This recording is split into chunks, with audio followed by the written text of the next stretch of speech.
नौकरी, मजबूरी या शौक, सीधी सादी सी रोली की शादी सिड से तय होती है। शादी के बाद तुम नौकरी करना चाहोगी? नहीं नहीं, बिल्कुल नहीं।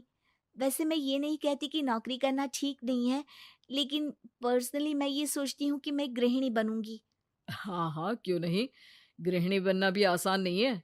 एक सफल परिवार चलाना किसी देश को चलाने जितना ही कठिन है। रोली को सिड का साथ और बात दोनों अच्छी लगती है, और फिर वो दिन भी आ जाता है जब दोनों की शादी हो जाती है। शादी के बाद ये क्या, सारा दिन किचन कपड़े और चार दीवारों के आगे पीछे घूमती रहती है। जा बाहर निकल कर देख, कितनी स्मार्ट लगती हैं वो औरतें जो नौकरी करती है। हाँ, अच्छी तो लगती है सासू माँ, लेकिन मैं नौकरी नहीं कर सकती। मेरा मन घर के कामों में ही लगता है। अरे मेरी बेटी तो कमाती है, अपने को फिट भी रखती है और सास को भी खूब शॉपिंग करवाती है। अच्छी बात है ना सासू माँ। मैं तो जो है उसी में संतोष मान लेती हूँ। बरकत होनी होगी तो इसी में भी हो जाएगी। ये बोलकर रोली चली जाती है। एक दिन सास की सहेली घर आती है, जहाँ रोली उन्हें चाय के साथ कई तरह के पकवान बनाकर खिलाती है। अरे वाह, तेरी बहू तो बहुत गुणी है। कितना सब बनाकर ले आई। मेरी वाली तो ऑफिस से आकर 2 रोटी ही सेक दे तो समझो एहसान कर दिया। अरे ऐसा ना बोल। तेरे घर में 2 कार, 4 मंजिला मकान, और तेरे लिए जो वो अपने पैसे से साड़ी लाती है वो भी तो कितनी कीमती होती है। अरे मेरी वाली तो बस सारा दिन इन्हीं 2 कमरों को ताजमहल बनाने में लगी रहती है। सहेली चली जाती है। कुछ समय बाद रोली को एक सुंदर सी बेटी होती है। अरे क्या सारा दिन उस बच्चे में लगी रहती है। माँ, मुझे ना 1 मिनट भी छोड़ने का मन नहीं करता। देखिए ना, कितनी प्यारी है। मैं ना इस हर पल को एंजॉय करना चाहती हूँ। अरे हाँ हाँ, हमने भी बच्चे पाले हैं, हम भी जानते हैं कि कितने प्यारे होते हैं, और अपने बच्चे को बढ़ता हुआ देखना कितना अच्छा लगता है। लेकिन एक दिन अचानक और रोली, एक बहुत बड़ी घटना हो गई। एक शॉर्ट सर्किट से पूरी दुकान जल गई। ओह, अब अब क्या कुछ समझ में नहीं आ रहा कि कैसे घर चलेगा।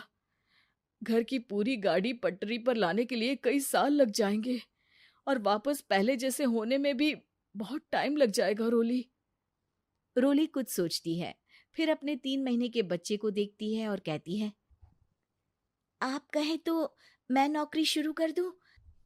माँ मुन्नी को देख लेगी, फिर शाम को तो मैं घर आ ही जाऊंगी। सिड कुछ कहता उससे पहले ही उसकी सास वहां आ जाती है। अरे हाँ हाँ, अब भी तुझे नौकरी करने के लिए पूछना होगा।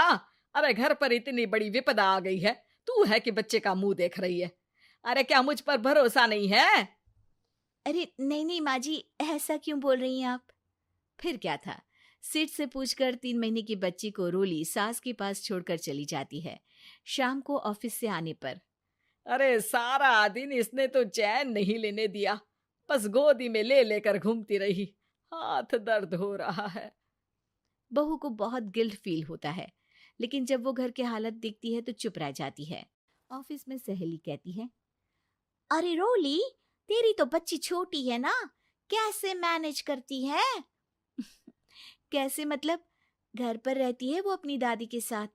ओ यार, कितनी अच्छी है तेरी सास। मेरी सास को जब पता चला कि मैं नौकरी ज्वाइन करने की सोच रही हूँ, वो तो सीधे अमेरिका चली गई मेरी ननद के पास। अच्छा, फिर तू कैसे मैनेज करती है? अरे मैंने तो फुल टाइम मेड रख ली है। ओहो, वो तो बड़ी महंगी होगी ना? हाँ यार, लेकिन कमाई भी तो हो रही है ना। यार, मैं तो कभी अपना बच्चा इनके मम्मी पापा के पास ना छोड़ू। प्यार दुलार में खराब कर देते हैं ये दादा दादी बच्चे को। नहीं नहीं, मुझे अपनी सास पर पूरा विश्वास है। जो मेरे पति को इतनी अच्छी शिक्षा के साथ बड़ा कर सकती हैं, वो मेरी बच्ची को कभी नहीं बिगाड़ेगी। खैर, रोली की इस सोच से उलट पड़ोसियों के बीच हाथ में बच्ची पकड़े रोली की सास कहती है, अरे क्या बताऊं, सारा दिन बहू बाहर रहती है।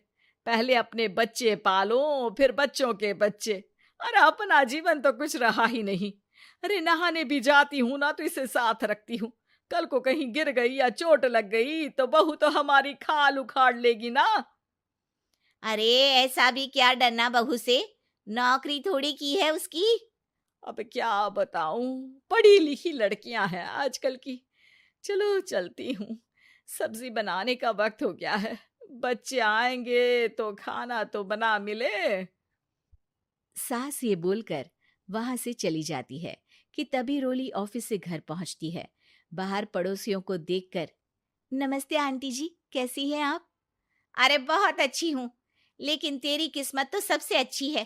क्या सास पाई है, मोती दान किए होंगे तूने। तेरा बच्चा भी देखती है, खाना भी बनाती है। बेचारी बहुत काम करती है तेरी सास। हाँ आंटी, सही बोल रही हैं आप। अब ऑफिस भी दूर है तो आने जाने में वक्त चला जाता है। खैर चलती हूँ। हाँ हाँ बेटा जाओ, गर्मा गर्म खाना खाओ। रोली घर आती है, जहाँ सास एक बार फिर छोटी सी मुन्नी की शरारतें गिनाने में लग जाती है। अरे आज तो इसकी वजह से मुझे 2 बार कपड़े बदलने पड़े। बार बार पानी गिरा दे रही थी। दोपहर में थोड़ा सोचा कि आराम कर लूं तो दूध के लिए रोने लगी। हाय, मैं तो परेशान ही हो गई। रोली को सास की बात अब कुछ अजीब लगती है, पर वो जल्दी से कपड़े बदलकर किचन में जाकर रोटियां बनाने लगती है। सारा महीना काम करने के बाद रोली को सैलरी मिलती है। वो पैसे लेकर सीधे सास के पास जाती है। माँ जी, ये मेरी सैलरी। आपने हर कदम में इस घर का साथ दिया। मैं नौकरी करने के पक्ष में नहीं थी। मैं तो अपने बच्चे को बढ़ता देखना चाहती थी। मैं थोड़े में भी खुशी थी। कभी मैंने आपको किचन में पैर नहीं रखने दिया था। घर की मुसीबत नहीं आती तो मैं कभी इन जिम्मेदारियों को आप पर पड़ने नहीं देती। अब सास समझ चुकी थी कि उसकी गलती कहाँ है। हाथ में पैसे देखकर कहती है, मैं पढ़ी लिखी नहीं थी तो पति ने भी कभी पैसे हाथ में नहीं रखे। बेटे ने भी गल्ला संभाला, लेकिन तूने मुझे समझा। ये मेरा सम्मान है कि एक बहू होकर तूने पूरी सैलरी मेरे हाथ में रखी बेटा।